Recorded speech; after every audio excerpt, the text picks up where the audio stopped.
Өткен бөлімде ютуберлер қауіпті ойынның алғашқы сынағына қатысты. Олар мектеп ішіне тығылып маньяктан аман қалуға тырысты. Сынақ кезінде Нони қаза тауып, ал Жансерік өз өмірін қатерге тігіп Нұрлан Қалымовты құтқарып қалды. Кейін бәрі бұл жерден қашудың жоспарын құрды. Келесі күні Асхат өзін құрбан етіп Жансерік, Ареке және Нұрлан Қалымовтың қашып шығуына мүмкіндік берді. Олар сыртқа аман шыққанымен қалған достары әлі де тұтқында еді. Дәл сол сәтте Диди мен Амай атты екі қыз ютубер кездесіп, күш біріктіріп барлық ютуберлерді құтқаруға келіседі. Енді олардың алдында ең қауіпті миссия басталмақ. Достар, сіздер үшін бұл 4-ші бөлімнің ұзақтығын көп қылдым. Өздеріңіз сұрағандай барлығын істедім. Ал енді арнаға тіркеліп видеоға лайк басып, видеоны соңына дейін көріп кетейікші, өтініш. Ал енді финалға бір қадам қалды.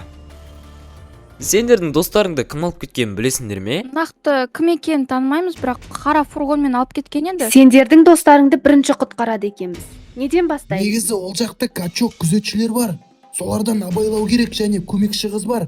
Өте алаяқ қыз. Егер біз үшеуміз күзетшілерді өзімізге алсақ, сендер екеулерің достарымызды құтқарып алып шығуларың керек. Бірақ араларындағы біреуің көмекші қызды бірдеңе қылып аптасамасаңдар болмайды. Онда мен құтқара салайын. Жарайды. Кеш батпай тұрып мектеп ішіне кіруіміз керек.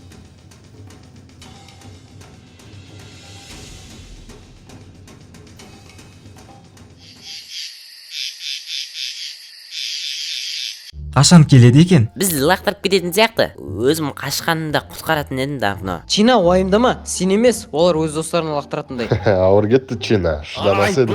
жегізіп жіберді ғой Чинаны. Енді өзім ғой енді. Не деген келіп тұрсың да? Не? Не деген келіп тұр? Не деп тұрсың сен маған, а? Жоқ, сен мені кім көріп тұрсың сонда, а?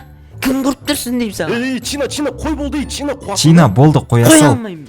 Қоя алмаймын. Далаға шықсам да қоя алмаймын. Көрсет ал. Үйде де қоя алмаймын. Мықты жарсыңдар сендер.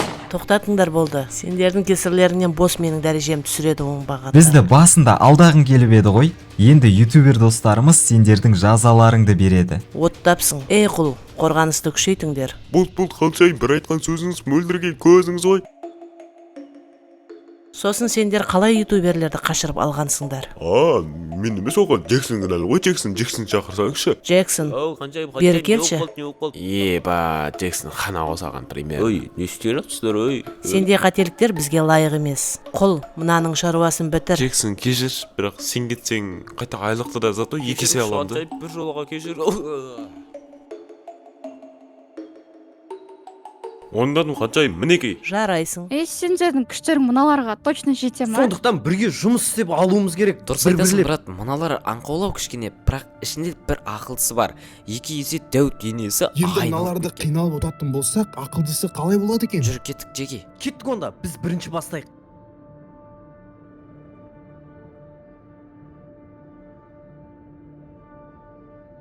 Ей, тыныш жүріңдер. Мына жақта качок күзетшілер бар екен. Иә, көріп тұрмын. Жаймен жүреміз, естен шайық, жүріңдер. Так, әне біреу тұр. Иә, көріп тұрмын. Өзім бірінші көрейін. Бұрын каратеге қатысқан едім. Бір мәнісі болар, сақ бол. Давай, удачи. Смело, бір соққыдан кетеді. Ей, бауырым. Ешкім жоқ қой мына жерде. Так. Ой, дедір. Ой, мынау ма? Ой, не істеп жүрсің, балақай?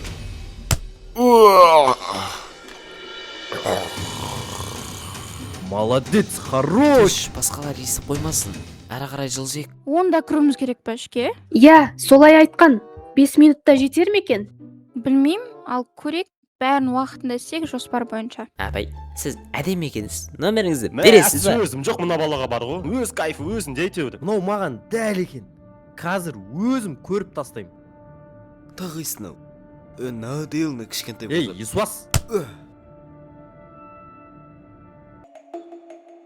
Мынау менің кезегім. Қате негізі, мынау ең главный ғой. Иә, Жансерік, бұл саған қиын болады. Жарайды. Мен назарын аударам, ал біреуін артынан, біреуін шеттен бір соққыра салды. Жанс, просто біз тыңдаш. Жанс, жүр. Айналып Сонда барамыз. Нұрлан Қаламов артынан барады, ал біз ол көңіл аудартып тұрғанда ұрып жібереміз ба? Ема идея топ қой. Батыл олсан, менімен жекпе-жекке шық. Не қылдайтын мынауың? Күлкімді келдірмеші бақ. Мә саған. Қабыл ал. Мә. Мынау мұқты екен, соқ батпай бұдан. Ой, мынау ма? Кеттік алшы бар сенде. Так, жаңа менің миым шірт тұрған сенбедің басында мә саған онда.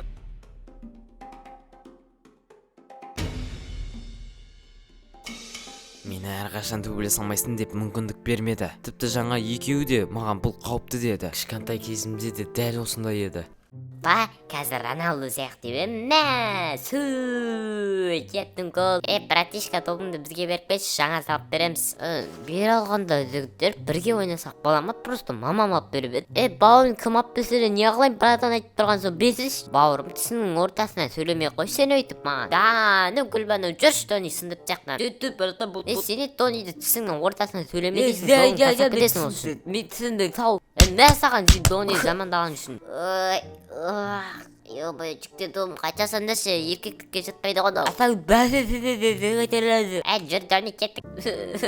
Тобым, мамам алып берді ғой. Мамам алып бермеді ғой тобымды. Неге өмір әділетсіз. Соққыны қабыл ал! Мынау ма соққың? Осы болма соққың. Ё-май, қатырат. Бауырым, ё-май. Мә саған, мә! Осындай болу керек соққы деген.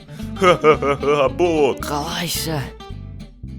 Базарлық, мен сені өліп қалдым десем тәрие екенсің. Әлсіз емес екенімді дәлдеу үшін сені жеңемін. Мынау қайттан жүгіріп келе жатыр ғой. Ішім. Ойбай, базар жоқ, мені құлатқан бірінші адамсың сен бала. Сені мойындадым, бірақ мен по-любому мықтымын. Жаман емес, ештеңе етпейді. Жойқын соққы, мә саған, мә. Неге тимей жатыр? Мә саған. Мен қайдам? Сен ерлік жасадың Жансыз. Кешір бізді, біз сенің төбелесуіне қарсы болдық. Ештеңе етпейді. Айтқандай қалғандары да бар еді ғой. Иә, Құтқарды ма? сен качокты жеңгеннен кейін үйге кіріп достарыңды құтқарып шықтық. Ал ана қызметші қызын не істедіңдер? Өзім шаруасын бітірдім. Негізі әлі ерте. Сәлем ютуберлер, сендер екінші сынақтан өттіңдер. Құттықтаймыз. Айтқандай, сендер ойын бітті деп ойлап жатқан шығарсыңдар. Бірақ жоқ. Мен сендерге небәрі аралдағы достарыңды құтқаруға 5-ақ сағат беремін. Біреуін келіңдер. Мінекей, достарың не айтады екен сендерге? Көмектес. Айтқандай Жансерік, сен мені қатты таңғалдырдың. Мықты бала екенсің, бірақ менің алдыма келсең, ешкім болмай қаласың. Адрес барлықтарыңның телефондарыңда болады. Онда мен барам. Жоқ, бәрін қалыңдар, мен өзім барам. Ешқайсыңды жоғалтуға жол бермеймін. Мен барам. Жанс, точно сенбісің бе? Бірақ Жанс, сен больницадасың ғой? Енді өмір бойы қорқып өтемін бе? Жақсы, онда Жанстың өзі бара берсін. Бұл оның шансы. Жүр онда көлікпен апарып тастайын. Міне, мына жерде көлікке отыр.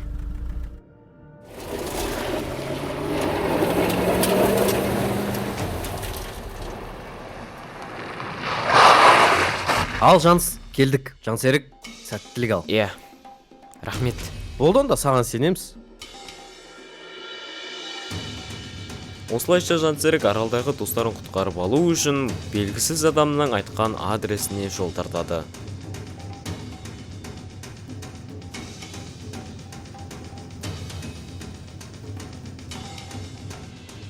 Так, қаяқтан түсіп алайын. Мәссаған, мына жақта тұман болып жатыр. Так, мына жақта біреу тұр. Ассалаумағалейкум. Уағалейкумассалам, иә сені бос айтқан, кіре бер, ішке оң жақта есіктен кіресің. Көмекке келіндер ме? Жарайды, жақсы көмектесуге келдім. Мен өрттеген ютуберлердің барлығы тірі екен ғой. Мәссаған. Так, мына есікке кіру керек секілді. Жарайды. Опа, кірдім ішке.